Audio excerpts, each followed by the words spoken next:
আজ আমরা আলোচনা শুরু করছি ইনশাআল্লাহ তাআলা ৯৭ নম্বর সূরা দিয়ে। এই সূরার নাম সূরাতুল কদর। এটা হলো শক্তির রাত, ভাগ্য নির্ধারণের রাত বা মহামূল্যবান রাত। কদরের অনেকগুলো সম্ভাব্য অনুবাদ রয়েছে। আজ রাত এই সূরা নিয়ে আলোচনা করার উপযুক্ত সময়, যেহেতু আমরা রমজানের শেষ ১০ দিনে প্রবেশ করেছি। আমাদের ঐতিহ্যে এই রাত নিয়ে অসংখ্য অভিমত পাওয়া যায়। কেউ কেউ গণনা করে দেখেছেন ৪০-এর মতো অভিমত রয়েছে। আমার কাছে ব্যাপারটা মজার মনে হয়েছে, কারণ রাত হতে পারে সর্বোচ্চ ৩০টি, আর কোনটি সেই রাত তা নিয়ে মত রয়েছে ৪০টি। এ ব্যাপারে অন্যরা অভিমত গণনা করেছেন। ইমাম রাজি ৯টি অভিমত গণনা করেছেন। কেউ কেউ এমনকি এই অভিমত ব্যক্ত করেছেন যে এটি ৩০তম রাত বা ২৯তম রাত অথবা ২৩তম, ২১তম, ২৭তম রাত ইত্যাদি ইত্যাদি। কোনটি সেই রাত আজ আমি তা নিয়ে কথা বলতে যাচ্ছি না, কারণ এত সব অভিমত এবং প্রবণতা নিয়ে অধ্যয়ন করার পর সম্ভাব্য এই রাত নিয়ে আমার কাছে মনে হয়েছে যে এই রাত হলো শেষ ১০ রাতের যে কোনো একটি। এটি সবচেয়ে গ্রহণযোগ্য অভিমত। আর এই রাতের ব্যাপারে আমার দৃষ্টিভঙ্গি হওয়া উচিত এরকম: প্রতি বছর এই রাতের তারিখ পরিবর্তিত হয়। যে কোনো একটি রাতকে নির্ধারণ করে নেবেন না, এটি একটি চলমান লক্ষ্য। সুতরাং প্রতি বছর এটি খুঁজে পেতে চেষ্টা করুন। এর সপক্ষে প্রমাণ হলো হাদিসে এই রাতের কিছু চিহ্ন বর্ণনা করা হয়েছে। এর থেকে কয়েকটি আমি আপনাদের সামনে আলোচনা করব। ওই রাতে কী খোঁজ করতে হবে তা কোনো কোনো হাদিসে বলা হয়েছে, যেমন সাহাবারা স্বপ্নে দেখেছেন। এমনকি আজকের দিনেও কোনো কোনো বিশ্বাসী স্বপ্ন দেখে বুঝতে পারেন কোনটি সেই রাত। এটা ইলহামের মতো একটা ব্যাপার। এটা এমন নয় যে স্বপ্নে দেখে তিনি সবার জন্য অনলাইনে ঘোষণা করে দিবেন। এটা মূলত তার নিজের জন্য। তিনি বুঝতে পারেন এটাই সেই রাত। অস্বাভাবিক এক প্রশান্তি, নিস্তব্ধতা তারা অনুভব করেন। সময় এলে আমি কিছু হাদিস বর্ণনা করব আপনাদের নিকট ইনশাআল্লাহ, সেই রাতের অনুভূতিটা কেমন হয় ইত্যাদি ইত্যাদি। কিন্তু এর থেকে আসলে ১০০% নিশ্চিত হতে পারবেন না। অ্যান্টার্কটিকার মানুষ তো আর কদরের রাতের নিদর্শন হিসেবে ঠান্ডা বাতাস অনুভব করবে না এবং বলবে না, ও এটাই লাইলাতুল কদর। এমনটা ঘটতে যাচ্ছে না। মানুষ বিভিন্ন ধরনের জলবায়ুতে বাস করে। যেমন যেমন স্কটল্যান্ডে যারা বাস করে, সেখানকার জলবায়ু প্রধানত মেঘাচ্ছন্ন। এজন্য সকালবেলা সূর্যের তীব্র আলো সেখানে খুব একটা দেখা যায় না। তাই এভাবে বলা কঠিন যে অমুক অমুক নিদর্শনগুলো একেবারে পরিষ্কারভাবে লাইলাতুল কদরের প্রতি নির্দেশ করছে। কিছু কিছু নিদর্শন এই রাতের প্রতি সম্বন্ধযুক্ত করা হয়েছে, তবে এটা হার্ড কোনো সায়েন্স নয়। তবুও আমি আবারও আমার নিজেকে এবং আপনাদেরকে স্মরণ করিয়ে দিতে চাই, এই রাতের খোঁজ করা খুবই গুরুত্বপূর্ণ এক অনুসন্ধান। এটা এত বড় একটি ব্যাপার যে আল্লাহ সম্পূর্ণ একটি সূরা, একটি বা দুইটি আয়াত নয়, আল কোরআনের সম্পূর্ণ একটি সূরা উৎসর্গ করেছেন শুধু এই উদ্দেশ্যে। আর এটাই কেবল নয়, সূরা দুখানের শুরুতে তিনি আবারও এই রাতের কথা বলেছেন। ৪৪ নম্বর সূরার প্রথম প্যাসেজ শুধু এই রাতের জন্য তিনি উৎসর্গ করেছেন। এই রাত কিসের প্রতি আভাস দেয়? কেন এই রাত গুরুত্বপূর্ণ? তাই এটা কোনো ছোট ব্যাপার নয়। অন্য অনেক দিন এবং রাতের মর্যাদাও ইসলামে স্বীকৃত, যেমন হজের দিনগুলোর পবিত্র মর্যাদা রয়েছে। গোটা রমজান মাসেরও একটা ধর্মীয় মর্যাদা রয়েছে। কিন্তু বছরের যে কোনো সময় বা তারিখের জন্য এভাবে গোটা একটি সূরা উৎসর্গ করা হয়নি। এরকম আর হয়নি। এই ব্যাপারে কেবল আরেকটি সূরার কথা আমার মনে পড়ে, যা একটা নির্দিষ্ট সময়ের জন্য উৎসর্গ করা হয়েছে, সূরাতুল জুমআ। সেক্ষেত্রে সম্পূর্ণ সূরা এই উদ্দেশ্যে উৎসর্গ করা হয়নি, শুধু শেষের কয়েকটি আয়াত ৯, ১০ এবং ১১। সূরার বাকি অংশ অন্য বিষয় নিয়ে, যা শুক্রবারের নামাজের দিকে নিয়ে যায়। কদরের বিষয়টি অনন্য। এই ব্যাপারটা আমাদের মাথায় রাখা প্রয়োজন। আমরা যেহেতু এই রাতগুলো শুরু করতে যাচ্ছি, আমি দোয়া করি আল্লাহ আযজা ওয়া জাল্লা যেন আমাদেরকে সুযোগ, শক্তি, উৎসাহ, আন্তরিকতা, খাঁটি অশ্রু দান করেন, যার মাধ্যমে এই সময়ে আমরা আল্লাহর ক্ষমা লাভ করতে পারি। ওকে, তো আল্লাহ আযজা ওয়া জাল্লা শুরু করছেন এই বলে, ইন্না আনজালনাহু ফি লাইলাতুল কদর, নিশ্চয়ই আমি এটা নাজিল করেছি লাইলাতুল কদরে। লক্ষ্য করুন, পূর্বের সূরাতে সূরার আলোকে জিবরাইল আলাইহিস সালাম প্রথম ওহী নিয়ে এসেছিলেন, কিন্তু আল্লাহ এই সমীকরণ থেকে জিবরাইল আলাইহিস সালামকে দূর করে দিলেন। যেন এমনটি বলা হচ্ছে, হ্যাঁ জিবরিল এসেছে, কিন্তু কথাগুলো আমার নিজের, আমি এই ওহী পাঠিয়েছি। তিনি নিজে ক্রেডিট নিচ্ছেন এবং এই কদরের রাতের ব্যাপারটা আরও সরাসরিভাবে বললেন। এভাবে বলেননি যে আমি আমার দূত জিবরিলকে তোমার নিকট পাঠিয়েছি, বরং বলেছেন নিশ্চয়ই আমি এটি নাজিল করেছি। এর মাঝে হু এর প্রতি লক্ষ্য করুন। ইন্না আনজালনাহু, কুরআন নাজিল করেছি বলার পরিবর্তে বলা হয় আমি এটি নাজিল করেছি। আরবি ব্যাকরণের ভাষায় এর নাম দমিরে সান। অন্য কথায় যখন বলেন এটি, তার মানে কিছু একটা যা মানুষ আগে থেকেই জানে। যেমন আপনাদের সাথে বাক্যালাপ করার সময় জিজ্ঞেস করলাম, আপনারা কি এটা দেখেছেন? হয় আপনাদের কোনো ধারণাই নেই আমি কি নিয়ে কথা বলছি, চোখ ঘুরিয়ে জিজ্ঞেস করলেন আমাদের কি দেখার কথা, অথবা দুজনেই ক্রিকেট ম্যাচ দেখেছিলেন কিংবা উভয় ফুটবল খেলা দেখেছিলেন। তাই আমি যখন জিজ্ঞেস করলাম, ইয়েস দেখেছি, দারুণ হয়েছে, কেউ এখানে খেলা বা ম্যাচের কথা উল্লেখ করেনি। উভয় বলছে এটা, কারণ বিষয়টা আমাদের মাথায় আছে। যখন আল্লাহ বলছেন ইন্না আনজালনা হু, আমি এটা নাজিল করেছি, এর দ্বারা ইঙ্গিত করছে যে কোরআন অবতীর্ণ হওয়াকালে ব্যাপারটা সবার মাথায় ছিল। কুরআন তখন বিস্ময়কর এক ব্যাপার হয়ে দাঁড়িয়েছিল। যখন কেউ বলেছিল, তুমি কি এটা শুনেছ? এমন কথা শুনলে মক্কার মানুষরা কুরআন ছাড়া আর অন্য কিছুর কথা ভাবতে পারে না। কবিতা, ছন্দ বা কোনো গল্পের কথা তাদের মাথায় আসতো না, এমনকি শত্রুদের মাথায়ও না। কুরআন গোটা শহরে ছড়িয়ে পড়েছিল। তাই আল্লাহ যখন বলছেন এটি, তখন বিশ্বাসী অবিশ্বাসী সবাই বুঝতে পেরেছিল এখানে এটি বলতে কোরআনকে বোঝানো হয়েছে। বিষয়টা কোরআনের আভিজাত্য এবং শক্তিমত্তার তারিফ করছে, যে কোরআনের নামও উল্লেখ করার প্রয়োজন পড়ছে না। মানুষ এমনিতেই বুঝতে পারছে কি নিয়ে কথা বলা হচ্ছে। তাহলে ধারণাটি এর মাঝে এসে গেছে, ইন্না আনজালনাহু, আমি এটা নাজিল করেছি। ইন্না আনজালনাহু এর ব্যাখ্যায় ইবনে আব্বাস রাদিয়াল্লাহু তাআলা আনহু থেকে আরেকটি আকর্ষণীয় মত পাওয়া যায়। মতটি হলো খুবই চমৎকার। আল্লাহ আযজা ওয়া জাল্লা সম্পূর্ণ কোরআন অবতীর্ণ করেন। আল্লাহ আযজা ওয়া জাল্লা সপ্তম আকাশ থেকে প্রথম আকাশে এক রাতে, এই কদরের রাতে। তারপর প্রথম আকাশ থেকে দীর্ঘ 23 বছরে অল্প অল্প করে রাসূলুল্লাহ সাল্লাল্লাহু আলাইহি সাল্লামের উপর অবতীর্ণ করা হয়। সুতরাং ওহী এসেছে দুই পর্যায়ে। ইনজাল অর্থাৎ সম্পূর্ণ ওহী অবতীর্ণ হয় সপ্তম আকাশ থেকে প্রথম আকাশে এক রাতে, এরপর 23 বছরে অল্প অল্প করে পৃথিবীতে নাজিল হয়। আর এই অভিমতটি ইবনে আব্বাস রাদিয়াল্লাহু তাআলা আনহুর উপর আরোপ করা হয়। স্কলাররা বিশ্বাস করেন তিনি এটা রাসূলুল্লাহ সাল্লাল্লাহু আলাইহি সাল্লামের কাছ থেকে শিখেছেন। এর কারণ হলো, একজন সাহাবী হিসেবে ইবনে আব্বাস রাদিয়াল্লাহু তাআলা আনহুর পক্ষে সপ্তম বা প্রথম আকাশে কি হচ্ছে তা জানা সম্ভব নয়। এগুলো অদৃশ্য জগতের ব্যাপার। এই অদৃশ্য জগতের ব্যাপারে তার পক্ষে আত্মবিশ্বাসের সঙ্গে মন্তব্য করা একমাত্র তখনই সম্ভব যখন তিনি এগুলো রাসূলুল্লাহ সাল্লাল্লাহু আলাইহি সাল্লাম থেকে জেনে থাকবেন। অন্যথায় তিনি অদৃশ্য জগৎ সম্পর্কে এরকম মন্তব্য করার দুঃসাহস দেখাতেন না। অদৃশ্য জগৎ নিয়ে আত্মবিশ্বাসের সঙ্গে একমাত্র কথা বলতে পারেন রাসূলুল্লাহ সাল্লাল্লাহু আলাইহি সাল্লাম, যাকে অদৃশ্য জগৎ সম্পর্কে জানানো হয়েছিল। যদি কোনো সাহাবী অদৃশ্য জগৎ নিয়ে কথা বলেন, বিশেষ করে ইবনে আব্বাস রাদিয়াল্লাহু তাআলা আনহুর মতো জ্ঞানী সাহাবীর ক্ষেত্রে, তাহলে আমাদের বিশ্বাস যে তিনি সেটা রাসূলুল্লাহ সাল্লাল্লাহু আলাইহি সাল্লামের কাছ থেকে শিখেছেন।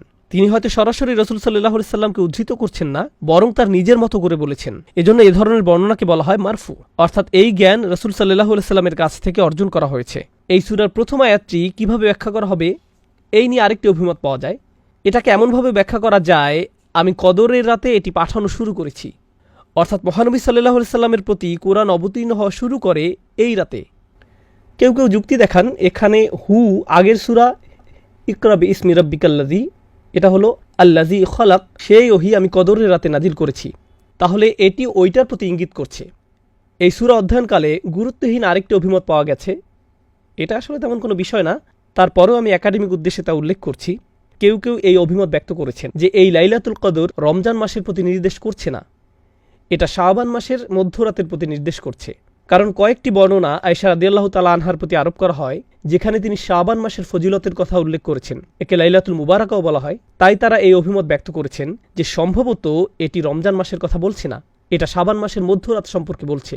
কিন্তু এই অভিমতটি সরাসরি বাতিল করে দেয়া হয়েছে। এর বহু কারণ আছে, আমি শুধু একটি কারণ বলছি। আল্লাহ সুস্পষ্টভাবে কুরআন সম্পর্কে বলেছেন, শাহরু রমাদান আল্লাযী উনজিলা ফীহিল কুরআন, রমজান মাস, এই মাসেই কুরআন অবতীর্ণ করা হয়েছে। রমজান মাসের প্রতিটি রাত কুরআন অবতীর্ণের মাসের অন্তর্গত। তাই আল্লাহ যেহেতু বলছেন আমি এটি লাইলাতুল কদরে অবতীর্ণ করেছি, সুতরাং লাইলাতুল কদর কেবল রমজান মাসেই হওয়া সম্ভব। এই দুইটি একে অপরের সাথে ওতপ্রোতভাবে জড়িয়ে আছে, একে অন্যভাবে দেখার অবকাশ নেই। এখন আমি কদর শব্দের অর্থ নিয়ে কিছু কথা শেয়ার করতে চাই। 3 ভাবে কদর শব্দের ব্যাখ্যা করা যায় বা চিন্তা করা যায়। 3 ভাবে কদর শব্দের ব্যাখ্যা করা যায়। এই বিশ্লেষণ আমাদেরকে সূরার কাঠামো এবং এর অর্থ বুঝতে সাহায্য করবে ইনশাআল্লাহ তাআলা। আরবিতে কদর শব্দের একটি অর্থ হলো নিরূপণ করা, কিয়াস করা, কোনো কিছুর সীমা নির্ধারণ করে দেয়া। তাকদীর বলতে কোনো কিছুর চৌহদ্দি ঠিক করে দেয়া বোঝায়। কুরআনের অন্যত্র এসেছে কদ্দারনাহু মানাজিলা, আমরা চাঁদের জন্য বিভিন্ন পর্যায় নিরূপণ করে দিয়েছি। সুতরাং একভাবে এটাকে ব্যাখ্যা করা হয়েছে এভাবে যে সূরা দুখানের সাথে মিলে যায়। একটু পরে সেটা নিয়ে আলোচনা করব। এই রাতে আল্লাহ বছরের বাকি সময়ের বড় বড় সিদ্ধান্তগুলো পাঠিয়ে থাকেন এবং সমস্ত ভালো সিদ্ধান্তগুলো, সব ভালো ভালো সিদ্ধান্তগুলো, বড় বড় সিদ্ধান্তগুলো পাঠিয়ে থাকেন।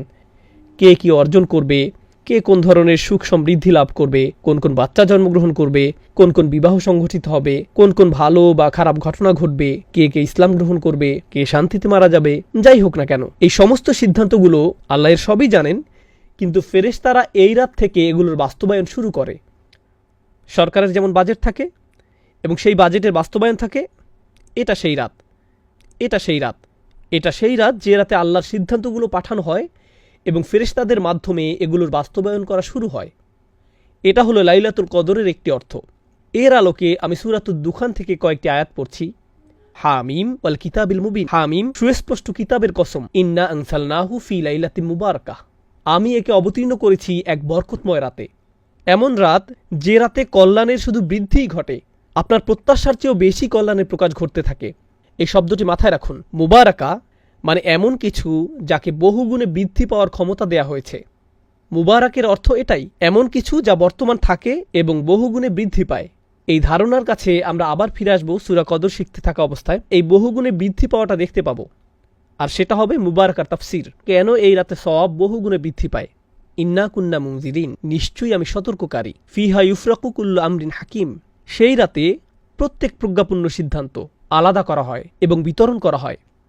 আল্লাহ বলছেন এই রাত সিদ্ধান্ত নেয়ার রাত। কদর মানে ভাগ্য, সীমা এবং সে সিদ্ধান্তগুলো এখন আল্লাহ আজ্জাজাল্লাহ কর্তৃক জারি করা হয়েছে। আমরিন মিন ইনদিনা, আমার আদেশক্রমে। ইন্না কুন্না মুরসিলিন, আমি প্রেরণ করি। রহমাতাম মির রব্বিক ইন্নাহু হুয়া সামিউল আলিম, অর্থাৎ এই সমস্ত আদেশ আল্লাহর দয়া এবং ভালোবাসার বহিঃপ্রকাশ। এইগুলো আল্লাহর কাছ থেকে ভালোবাসাপূর্ণ আদেশ।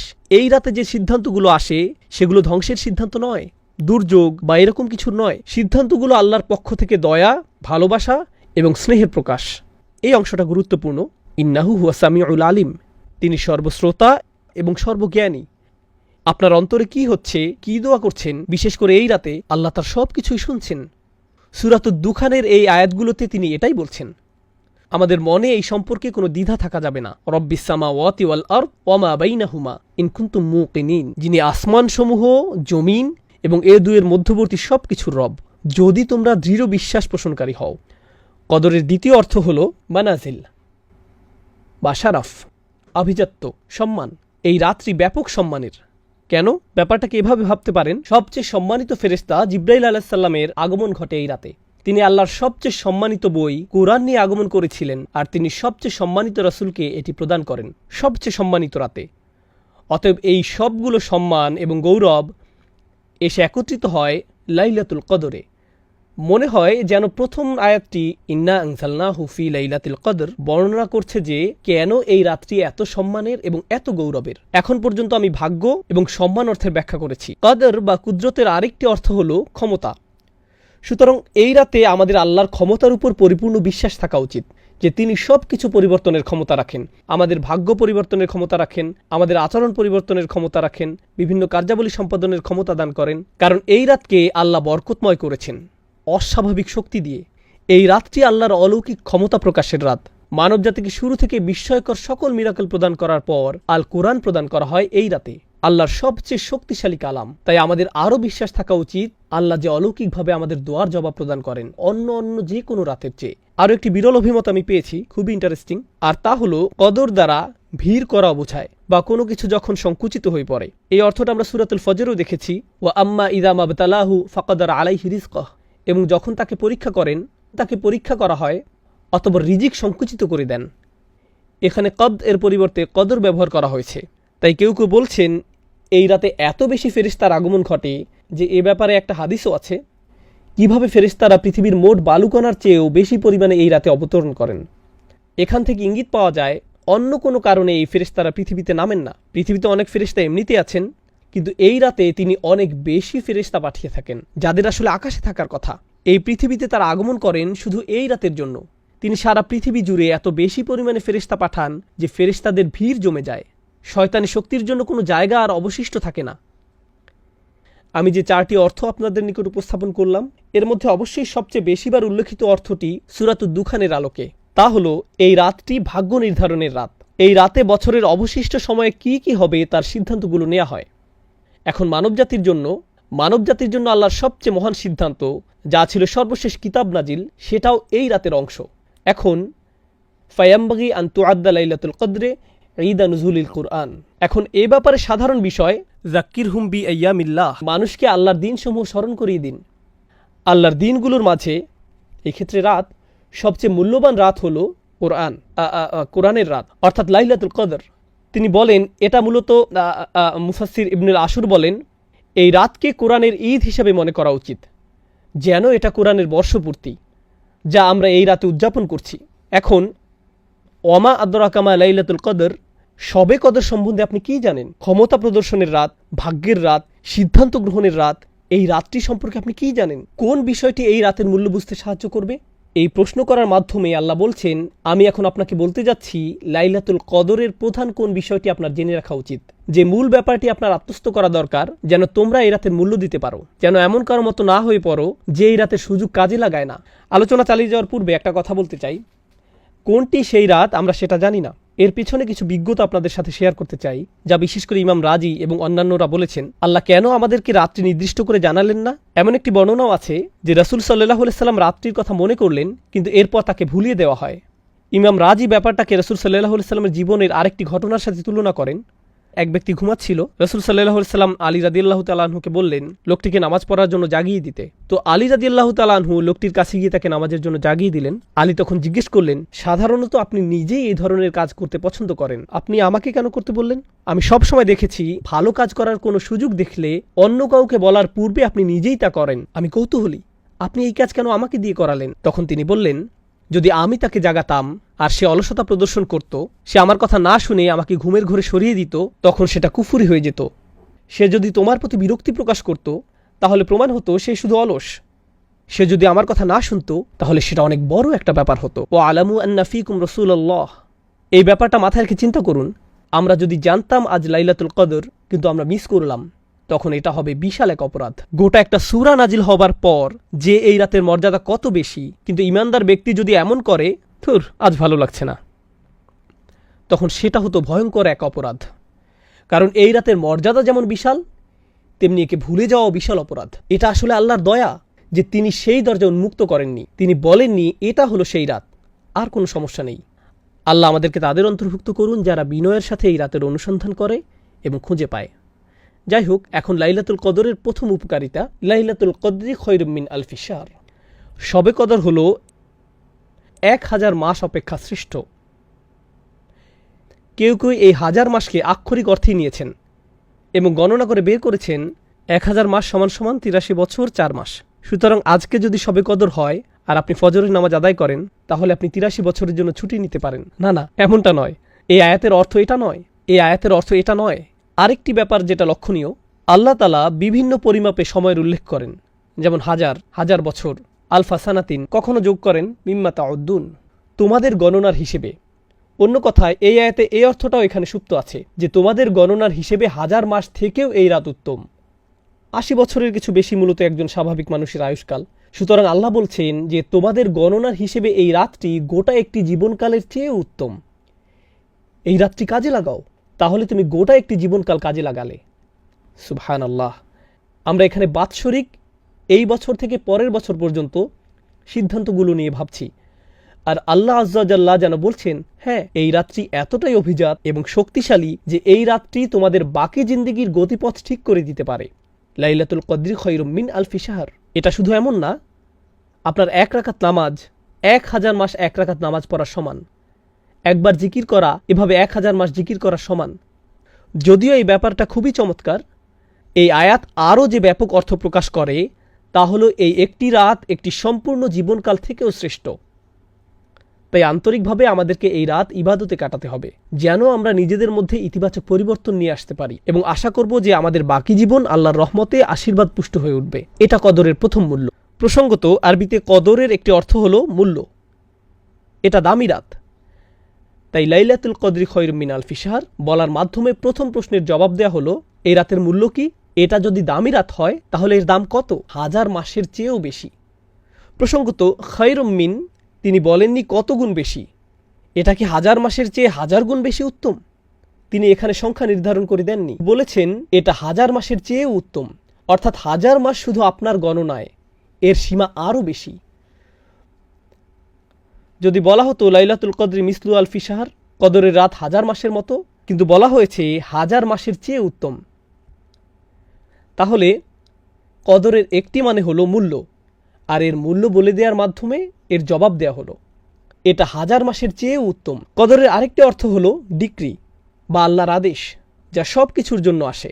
তাই পরবর্তী আয়াতে কদরের অন্য এই অর্থটি নিয়ে কথা বলা হয়েছে, তানাজ্জালুল মালাইকাতু ওয়ার রূহ ফিহা বিইযনি রাব্বিহিম মিন কুল্লি আমরিন। সে রাতে ফেরেশতা ও রূহ তাদের রবের অনুমতিক্রমে, বাইবেলে যাকে হোলি স্পিরিট বলা হয়েছে, কোরআন তাকে অভিহিত করে রূহ নামে, মানে জিব্রাইল আলাইহিস সালাম। তাহলে ফেরেশতারা অবতরণ করেন, সাথে স্পেশাল গেস্ট জিব্রাইল আলাইহিস সালাম, ওহী নাজিলের আসল স্টার। সকল ফেরেশতাদের মধ্যে যিনি শুরুতে কোরআন নিয়ে এসেছিলেন, সেই মহান ফেরেশতা নিজেই আবার কোরআন বার্ষিকী উদযাপন উপলক্ষে পৃথিবীতে অবতরণ করেন। একবার চিন্তা করে দেখুন, আমরা কি নিয়ে কথা বলছি? মুতাঈন সাম্মা আমিন, সবার মান্যবর, সেখানকার বিশ্বাসভাজন। শুধু তিনি নন, তার অরিজিনাল টিম, যারা কোরআন নাজিলের সময় দলে দলে নেমে আসতেন, তারা সবাই কদরের রাতে পৃথিবীতে অবতরণ করেন। ইনি সেই জিবরিল আলাইহিসসালাম, যিনি মূসা আলাইহিসসালাম, ঈসা আলাইহিসসালামের নিকট কিতাব নিয়ে এসেছিলেন, ও আইয়াদনাহু বিরূহিল কুদুস, এবং যিনি রাসূলুল্লাহ সাল্লাল্লাহু আলাইহি ওয়াসাল্লামের নিকট ওহী নিয়ে আসতেন।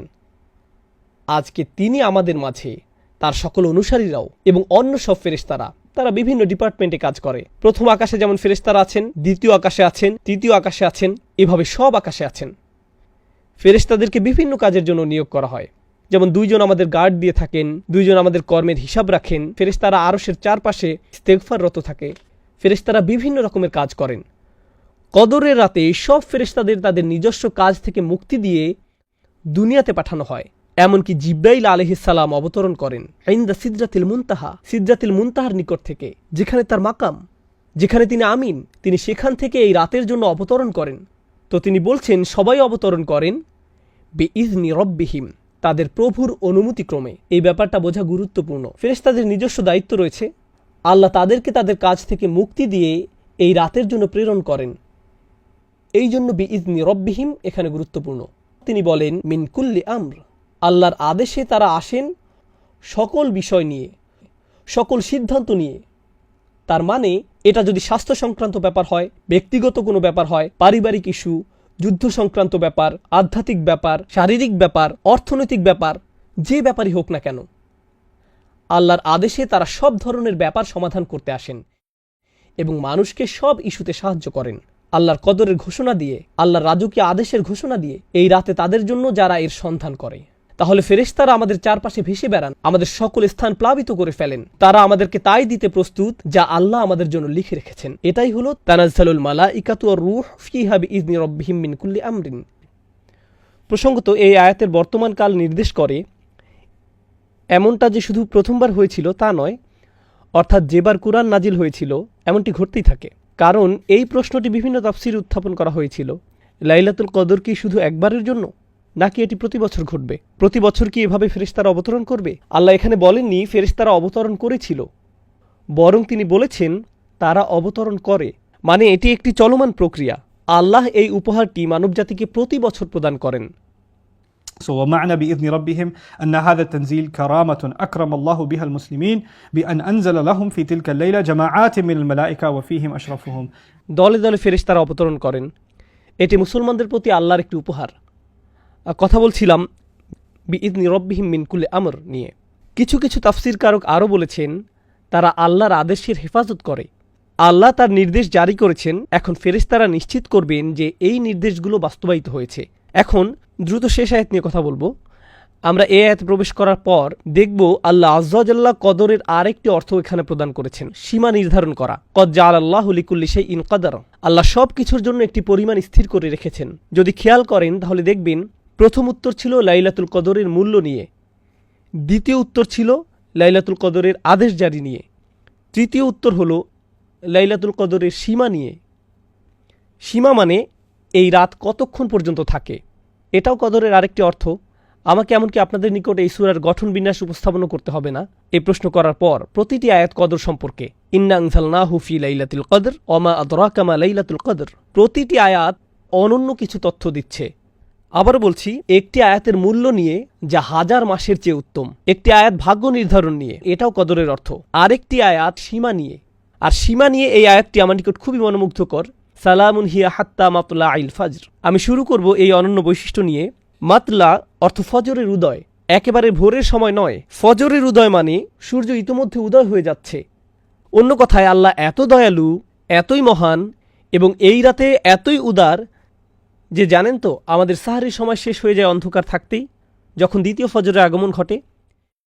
লাইলাতুল কদরের ক্ষেত্রে এই নিয়ম নয়। লাইলাতুল কদর আলো দেখা পর্যন্ত চলতে থাকে। তিনি এর সময় বাড়িয়ে দিয়েছেন, তিনি এর মূল্য বাড়িয়ে দিয়েছেন মাতলাইল ফজর। তাহলে এর সীমা অন্য কোনো রাতের মতো নয়। আল্লাহ ভোরবেলার সময়টাকেও রাতের অংশ হিসেবে গণনা করছেন। এটা লাইলাতুল কদরের অনুপম একটি উপহার যে আল্লাহ আজ্জা জাল্লা এর সময়সীমাকে আমাদের জন্য বৃদ্ধি করেছেন। এখানে বলছেন সালামুন হিয়া। আপনারা যারা আরবির সাথে কিছুটা পরিচিত তারা জানেন যে সাধারণ নিয়মে হওয়ার কথা হিয়া সালামুন, মুবতাদা এবং খবর হিয়া সালামুন, কিন্তু তিনি এই ক্রম উল্টো করে বললেন সালামুন হিয়া। এর ফলে যা হয়, والسلام مصدر أو اسم مصدر معناه السلامة. এর ফলে তিনি এক ধরনের ইখতিসাস তৈরি করলেন। এই রাতের মতো কোনো শান্তি নেই, কোনো রাত এমন নেই যার এই রাতের মতো শান্তি আছে। এটাই সালামুন হিয়া। কোনো রাতের শান্তি এই রাতের মতো নয়, কোনো রাতের শান্তি এই রাতের মতো নয়। একটা কথা মনে পড়েছে, আমি আবার সালামুন হিয়ার আলোচনায় ফিরে আসব। আমাদের সালাফদের কাছে মজার কিছু ব্যাখ্যা পাওয়া গেছে। অন্যরা হাস্যকর ভেবে এগুলো পুরোপুরি বাতিল করে দিয়েছেন, কিন্তু আমি ভাবলাম অভিমতগুলো বেশ মজার, তাই আপনাদের সাথে শেয়ার করছি। কেউ কেউ মনে করেন লাইলাতুল কদর রমজানের ২৭ তারিখে। তারা গণনা করলেন ইন্না প্রথম শব্দ, আনজালনাহু দ্বিতীয় শব্দ, ফি তৃতীয় শব্দ, যখন আসলো হিয়া মানে এটা, এই হিয়া ২৭ নম্বর শব্দ। তাই তারা বললেন ওহো কদরের রাত তো পেয়ে গেলাম। এভাবে ২৭তম রাতের উৎপত্তি। কিছু কিছু মানুষ এই একভাবে ২৭তম রাতের ধারণা বের করেছেন। অন্য আরেকটি নিয়মও আছে মজার। কেউ কেউ এটাকে ইবনে আব্বাস রাদিয়াল্লাহু তাআলা আনহুর প্রতি আরোপ করেন, কিন্তু আমি অতটা নিশ্চিত নই।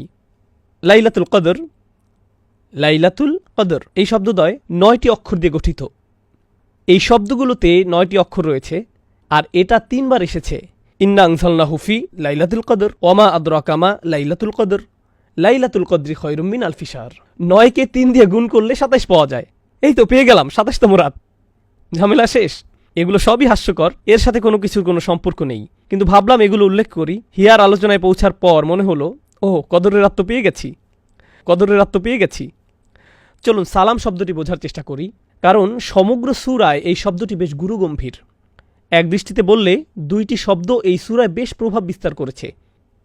কদর, খাইর। প্রতি আয়াতেই একটি মূল শব্দ আছে। প্রথম মূল শব্দ কদর, দ্বিতীয় মূল শব্দ খাইর, খায়রুম মিন আলফি শাহর, তৃতীয় মূল শব্দ হল আমর, মিন কুল্লি আমর, এবং সর্বশেষ মূল শব্দ হল সালাম। এই সবগুলো দিন শেষে কোনো না কোনোভাবে কদরের সাথে সম্পর্কযুক্ত।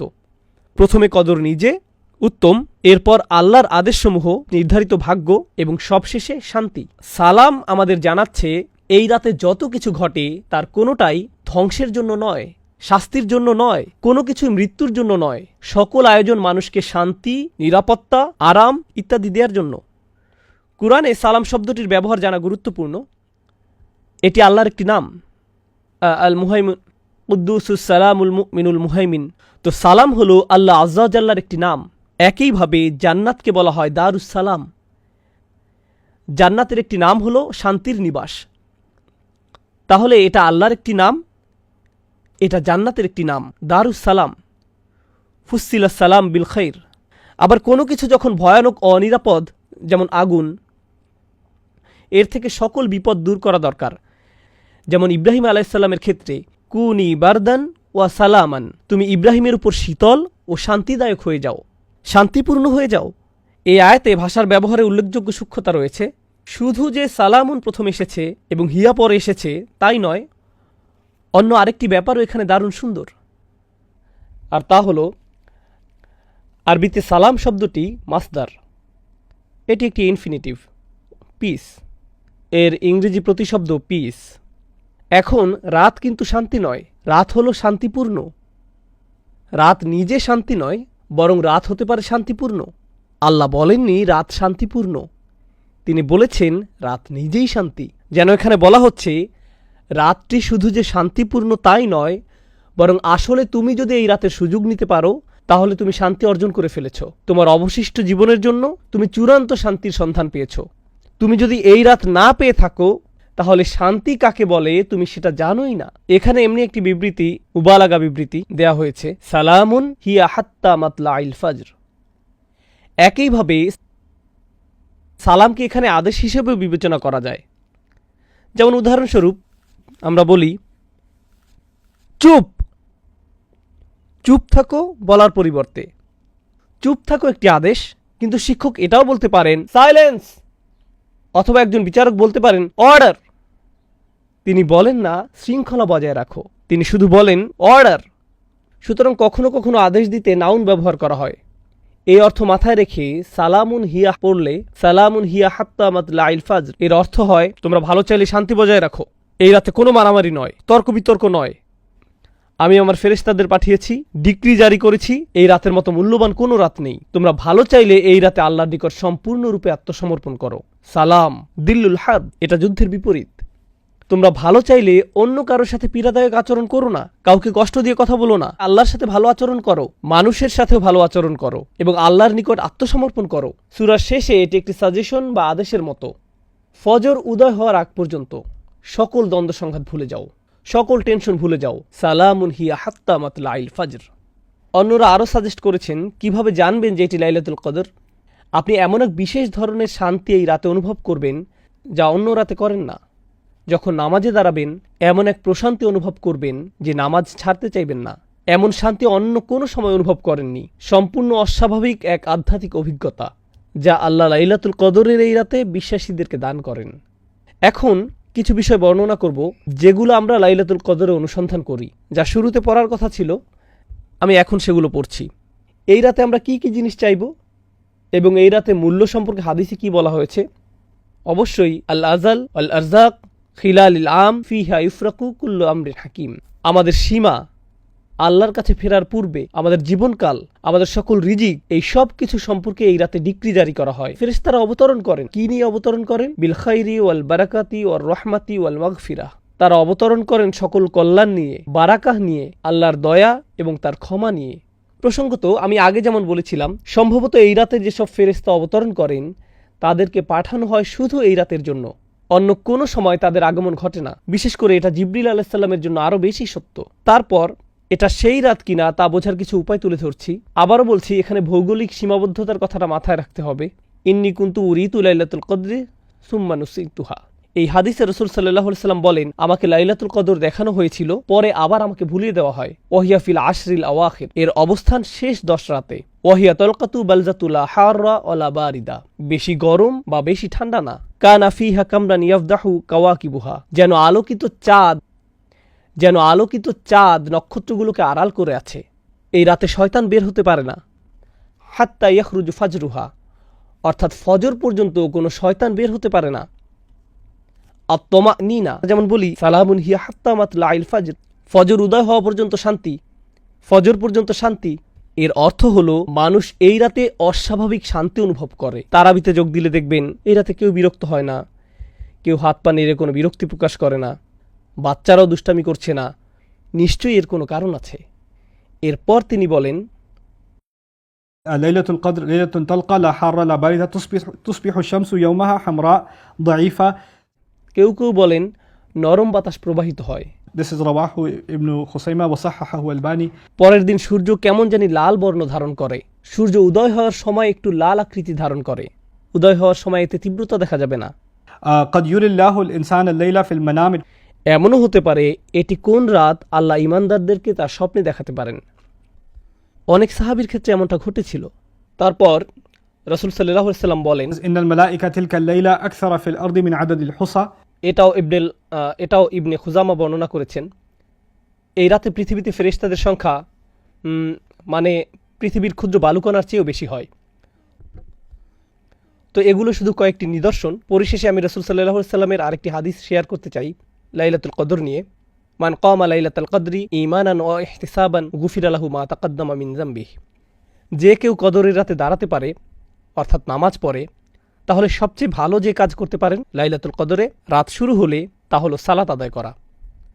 আরও সেরা যা করতে পারেন সিজদায় দোয়া করতে থাকুন, আল্লাহর কাছে কান্নাকাটি করুন। এরপর রাসূল সাল্লাল্লাহু আলাইহি সাল্লাম শুধু নামাজ পড়তে বলেননি, তিনি সেই নামাজের কিছু বৈশিষ্ট্য বর্ণনা করেছেন। চলুন সেই বৈশিষ্ট্যগুলো ব্যাখ্যা করি। একটা হলো ঈমানান, যে আল্লাহর সামনে নামাজ পড়ল ঈমান সহকারে, অর্থাৎ শুধু ঈমান নিয়ে নয়, সে সম্পূর্ণরূপে জানে যে আমার জীবনের সবচেয়ে সেরা জিনিস হলো এই নামাজ। সে ব্যক্তির এত বেশি আত্মবিশ্বাস আছে, আল্লাহর উপর নির্ভরতা আছে এই নামাজে, যার কোনো তুলনা হয় না। 1 নম্বর। এরপর ওয়া ইহতিসাবান।